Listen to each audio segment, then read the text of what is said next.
What's up YouTube? Bad.m1notaur here, and today's video is a review of the video game The Last of Us on the PlayStation 4.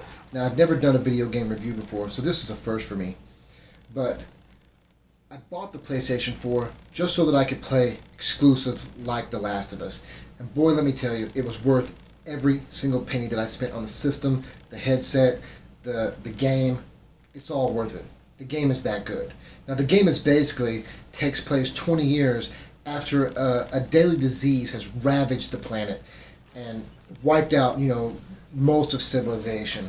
And the thing that makes this game, this twist on the whole zombie apocalypse genre, is that it's a deadly disease that affects people's brains and, turns us into these creatures. And it's modeled after a real-life disease that attacks insects. It doesn't affect humans, but if it did, man, it's a scary, scary thought how easily this could happen to us. If nature just, went all evil on us.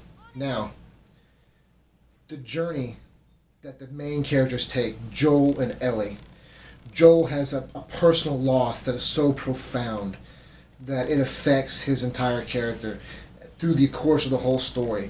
And Ellie, this precocious young girl who holds the key to saving humanity, the journey that they take across the country where he's trying to desperately to get her to this facility where they might be able to save humanity.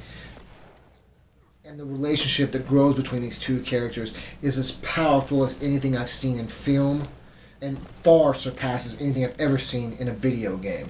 The closest I've ever came to caring about a character like this was the Mass Effect trilogy back on the Xbox 360, which was marred by a horrible ending, that just screwed the whole thing up.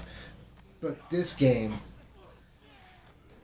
it has a combat system that is flawless and smooth, a crafting system that makes sense, where you find things and craft items and have to make meaningful choices, because the 5 or 6 things that you can actually make from the stuff that you salvaged in this bleak landscape of world that we find ourselves in, each one of these things are meaningful and useful, and you have to make decisions, because sometimes the items that you have are needed for 2 different things. So do I want to build a med kit, or do I want to build a Molotov cocktail to take out clickers, which are creepy as hell? And these choices that you make will affect whether or not you can pass the mission. The combat is intense and scary, and not only do you have to deal with the infected, but also with mankind, with the banditry and the worst of us that will comes out of these types of situations. These horrific events throughout human history, if they've shown one thing, and I'm not talking about zombie apocalypse, but just wars and the catastrophic events that happen to mankind, is it brings out the best in us, the best in mankind, and the worst. And both those things are represented in this game well. The cutscenes are amazing, move the stories along. It seems like it's in fashion to bang on a game about cutscenes, but in this game the cutscenes are a reward, and they're an amazing reward for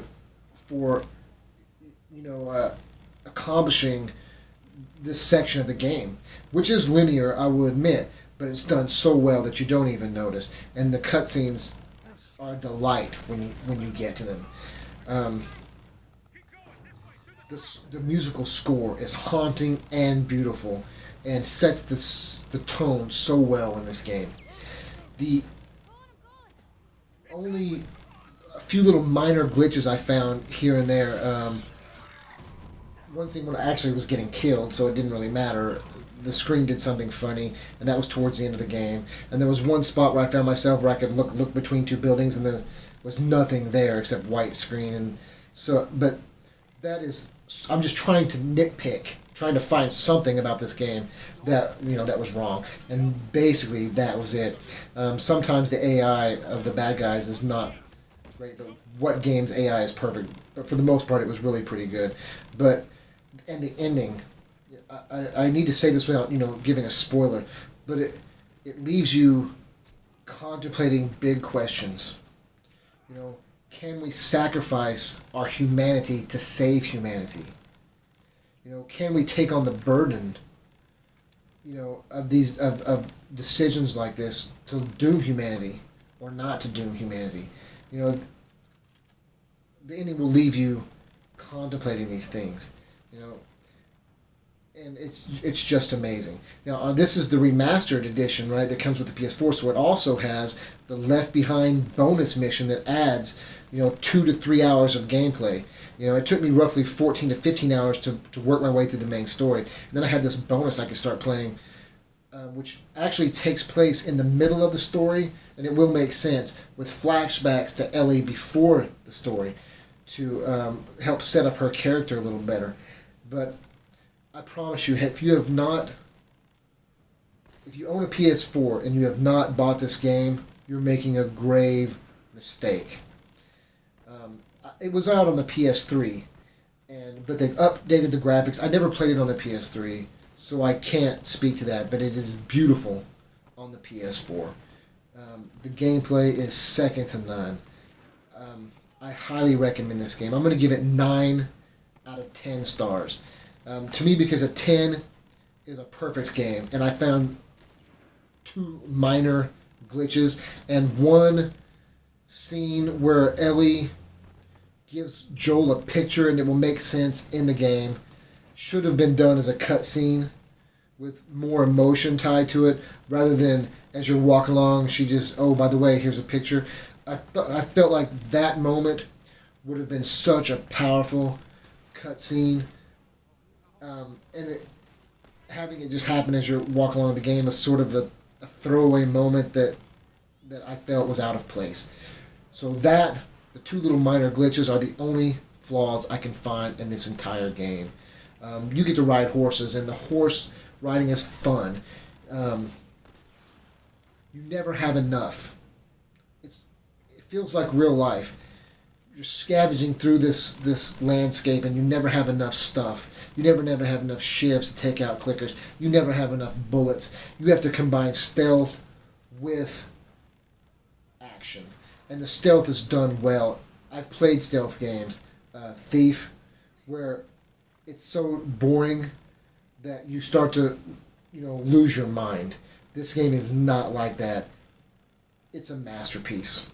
Plain and simple. The game is a masterpiece. Play it. 9 out of 10 stars. I hope you enjoyed this video. If you did, please give a like, comment, and subscribe. And I hope to see you in the next video. And if you guys show some interest in these reviews, I will do some more as I buy games. I will review them. Anyway, hope to see you in the next video. Until then, Bad Minotaur.